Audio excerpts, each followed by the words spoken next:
To Jordan Love saying he didn't take a step back. Pure and utter defiance of the media. Wow. He didn't like them question the step back.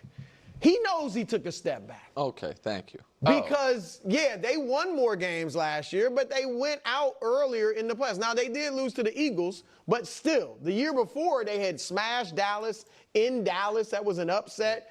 Had San Francisco on the rope, so it felt like they had a much better season than they had this year because they went out in the first round. And also, this is the thing, Nick. You can look at his numbers for the season. They're about the same. Look at his numbers the last 8 weeks of his first, 2 years ago. Oh, when I do this with Trevor's. Versus, well, but I'm showing, like, this is why the step back. Yes. Because everything just plummeted. All right, so that's what people are looking for. But I do like Jordan's defiance. I think he knows deep down inside, yeah, I took a step back. I don't need you reminding me. Oh, okay. All right, so he's going to put in the work. They got Matthew Golden. I'm looking for good things. Listen, and if we even just do the 2 years as a whole, his 2 full-time years as a starter, it's not significant. But for him, he didn't win more games, by the way. Because he was but better record. And his numbers were a touch worse. Less touchdowns, same picks, more big plays, the 8 yards per attempt, fewer yards. But I understand it's just year 2 as a starter, but year 5 in the league, you want to take a step forward. And where I think people were disappointed is he went into last year as a conventional wisdom top 10 quarterback. Yeah. And he goes into this year as a conventional wisdom top 15 quarterback. You know what I mean? And so that's the people thought he was going to be a superstar. Right. I mean I don't know if it was did you pick him to win MVP? I know he was a very you picked Mahomes, I think. But I picked him to reach the Super Bowl. To reach Super Bowl, and he was a popular kind of second level MVP pick to take a leap last year. And so I understand his standoffishness and trying to be like quarterback wins. I subscribe to the Kevin Wilde school of thought. Yeah. But he wasn't better last year than he was the year before. And you expect him, a guy who's oddly in his late 20s, you know what I mean, to be, and you can't be like, well, he doesn't get the buts of a bunch of injuries or a bunch of talent departed. That's not what we think. It's just he didn't take a leap the way people had hoped to. I mean, he should get the benefit of the doubt because all anyone talked about, especially in 2023, was how young this Packers team was and how the early success that they had was kind of shocking. And then you want to downplay, well, they played the Eagles. Yeah, they played the Super Bowl champions. The team that broke records, that scored the most points in playoff history, that hung 95 points in the NFC Championship game and the Super Bowl combined and set the record for the most points scored in a conference championship game. The Packers actually did better against the Eagles than the Commanders or Chiefs did when push comes to shove. And the Packers team got really decimated down the, as the season went on, and especially the playoffs in the game with injuries. And they had problems with drop passes and whatnot. The defense was pretty good. They had to be a run-first team. I think they ran most on first and second down than any other team. They had some inconsistencies with their receivers. So it's kind of hard to call games in that regard. I will give Matt LaFleur the benefit of the doubt. But and Jordan Love for that matter. But Jordan Love was injured. He got injured week 1. And a legitimate injury. He then had to play injured, not full strength, and now rusty, missing time, being out of rhythm with the rest of the team because they had been playing. They've already shaken off their rust. He then also gets injured again. And yet they still won games, still had pretty decent stats, and made the playoffs in a brutally difficult division. Seems pretty good to me. To be clear, I had higher expectations for the Packers. And I had higher expectations for Jordan Love. And I said, in previous videos, I want to see them, I want to see what they got. I want to see Jordan Love and the Green Bay Packers become what I believe them to be, right? And that last season wasn't quite what you were anticipating. I think that's fair. But to act like there's no explanation for it, like everything was the same from 23 into 24, and then you just kind of got this, that's obviously not the reality. It's obviously not the reality. And Jordan Love was obviously, uncomfortable, and this offense was disconnected and young. I mean, I think this year this was still considered, like they were the youngest team in 23, and I think they were still considered the youngest team this year as well. And that's a hard thing to do, especially when you got a quarterback who's kind of like a little bit of in and out of the lineup, and other receivers and other players that are going down. So sometimes that just happens. That is the unfortunate, brutal reality of football and sports as a whole, but definitely football.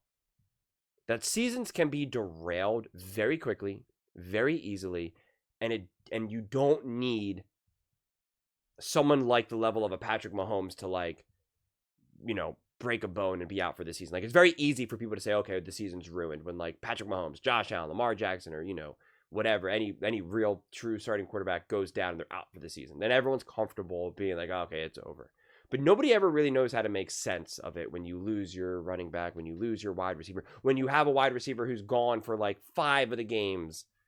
Like it's when you lose this player and that player on defense, like it's hard to understand, especially because I think it's very hard. Everyone always kind of casually talks about teams having depth, like they have any idea. And I'm not going to pretend like I have all the idea either. It's brutally hard. It's brutally hard to evaluate players that you don't really see playing as regularly. And quite frankly, even the stars, a lot of times it can be really tricky to evaluate. Unless when they're doing like concrete stuff. When you see a big tackle for a loss, when you see a key interception, when you see a beautiful throw and a beautiful catch, like it's easy to evaluate, I'm seeing those players do that. But there's plenty of other positions and plenty of other moments throughout the course of a season that it's just really hard to really understand, like, what am I seeing here? It's hard.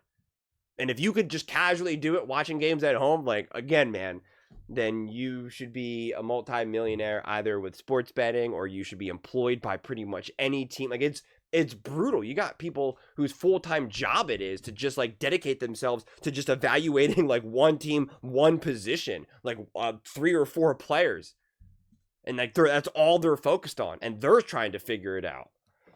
I'm certainly not going to have all the answers just casually watching games at home. So it's just, it's tricky. And that's why evaluating injuries and people in and out of the lineup will always be hard. It's always hard to also keep track of too, unless you're just focused 100% on one team and you're really that locked in, which is I always, I talk about this a lot. I can't possibly have all of the answers and all of the information for every single team in any given moment. I don't have a team of people working behind me who feed me the information. So it's like, I rely on you guys. I rely on the fans. I rely on the comments to be like, hey, I forget. I'm not sure. Wait, how many games has so-and-so missed now? Oh, right. He went down in week 3. It's like, because it's like, it in one moment, and then a couple of days or weeks later, it's like, you forget it. Especially when you jump to another team and you're talking about another team. It's hard to keep track of it all. I see this as like groupthink rather than just me think. And I think we see that firsthand when you see other people kind of have these conversations, because you create this picture of like, well, the Green Bay Packers had this season and there really was no reason for it. Therefore, Jordan Love took a step back and he knows it. And it's like, well, wait a second. This was a really disconnected season. Did Jordan Love contribute to some of that? Absolutely. Absolutely. Was it in a vacuum? Absolutely not. Were there concrete reasons why? Absolutely.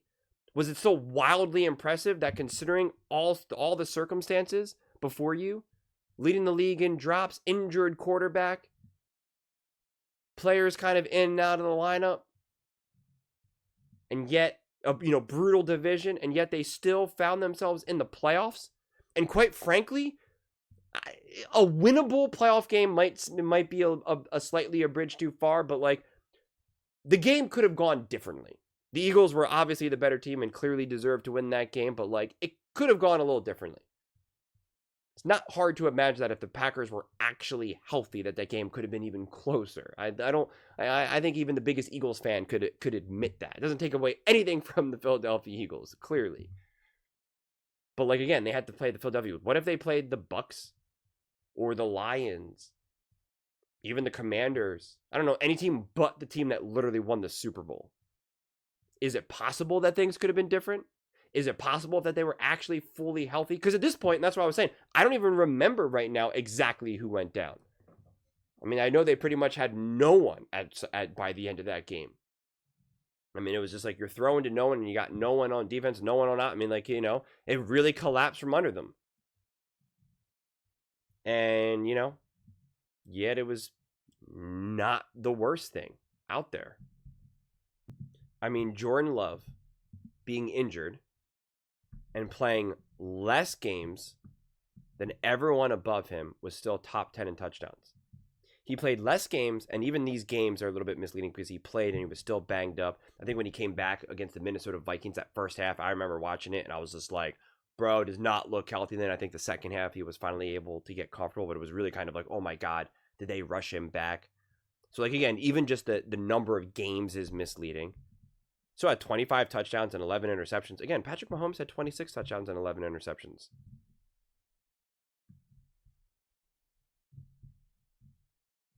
I mean, more yards per... It's kind of perfect that he's right next to Patrick Mahomes. 8 yards per attempt. Patrick Mahomes, 6.8. I mean, Joe Burrow was 7.5. I mean, I don't know. Josh Allen, 7.7. Josh Allen had 28 touchdowns, 6 interceptions. Again, Jordan Love, 25 and 11. I mean, Jared Goff, 12 interceptions. Baker, 16 interceptions. You can say, oh, they had more touchdowns. I get it. That's why you have a touchdown to interception ratio. I get it. But also, when we look at drop passes,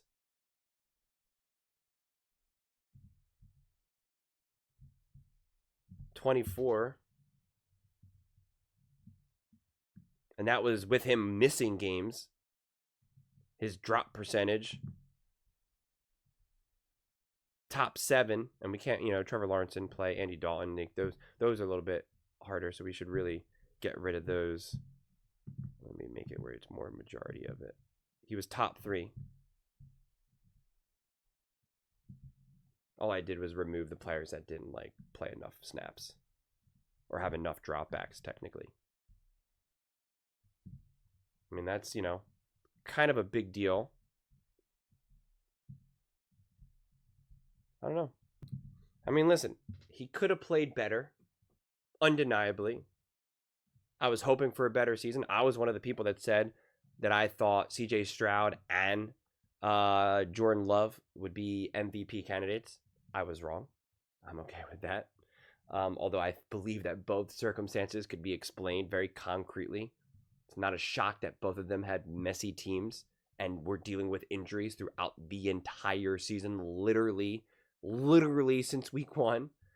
And I'm just not expecting young quarterbacks and second-year starters to just magically overcome that so easily. So when I see a quarterback like Jordan Love have a messy season for external reasons and still put up similar numbers of other great quarterbacks who also have had, messy seasons, injuries, whatever, I'm like, okay, well, that's within range. I'm more concerned if we looked at this team and said, man, the receivers were great. The O-line was great. We know Matt LaFleur is great. They had an awesome run game. The defense was forcing turnovers, getting good field position. But, dude, Jordan Love, man, just couldn't stop turning the ball over. And look at all these throws that he kept missing. That's a real problem then. That's a real problem. I'm becoming less and less interested in the whole conversation of, how great can a quarterback be with less? It's a little bit interesting to me when we're talking about, Josh Allen and Patrick Mahomes or Tom Brady versus Mahomes. When we get, very, very, very specific, And even if we want to get very, very specific and just have a fun hypothetical of like Jordan Love versus Dak Prescott, who do you think would be better with a worse team or something? Like when we really zoom in, I could find it a little bit more interesting because it just seems, I don't know, just a little bit more interesting. But in the general conversation that we have when we're just kind of being like, how did this quarterback do this year? And it's just like this general conversation. It's like, it matters less to me, honestly. It's just, it matters less. I want to see how great you are when your team is really, really good. How special are you? How much do you elevate? How much do you contribute to winning? It's why seeing what Jalen Hurts was able to do with this roster, with the Philadelphia Eagles and winning the Super Bowl, is more interesting to me than the 2021 roster when it was weaker. Although, when we're zooming in and we say, well, look, he actually played pretty good in 21, considering the circumstances, it's a more zoomed in conversation. But if we just we're having a general conversation, it's just like, well, it's less interesting then. And so when we're having a general conversation about Jordan Love and the type of quarterback he is and how do you feel about last year, it's like, well, if we zoom in, then we can kind of say, hey, you know what? It's actually not that bad. If we zoom out and just kind of look at it, well, then it's just like, I don't know, kind of like, what are we doing here? So, yeah, this was like, this segment landed for me as like, we haven't talked about the Packers. Let's talk about the Packers. We can only talk about the Chicago Bears and Shedeur Sanders so much. Jordan Love, what did he say? He didn't take a step back. Let's talk about that. And it's like, all right, you know, I don't know. I'm excited to see what the Packers do this coming season, honestly. I think Jordan Love will remember a lot of people, who he is and how great he can be. I totally understand and respect why some people would be a little bit, you know, concerned, but I think it was more of a team issue than a Jordan Love issue, quite frankly. But those are just my thoughts. I'd absolutely love to hear yours. What do you guys all think about Jordan Love and the Green Bay Packers? Do you think he took a step back? Do you think you should be concerned about where he is and moving forward? Let me know in the comments below. I read every single comment, so whether you agree with me or disagree with me, either way, let's get in some discussions, let's get in some fights, but ultimately, let's just have some fun. And please do consider subscribing. We are building an amazing community here. Absolutely love to see you part of it. I want to build something that we all genuinely feel connected to, something that we're really excited to be part of. I think we're on our way to doing it. And please don't forget to give this video a thumbs up, as it really does help the visibility and the algorithm. Thank you so much. See you next time.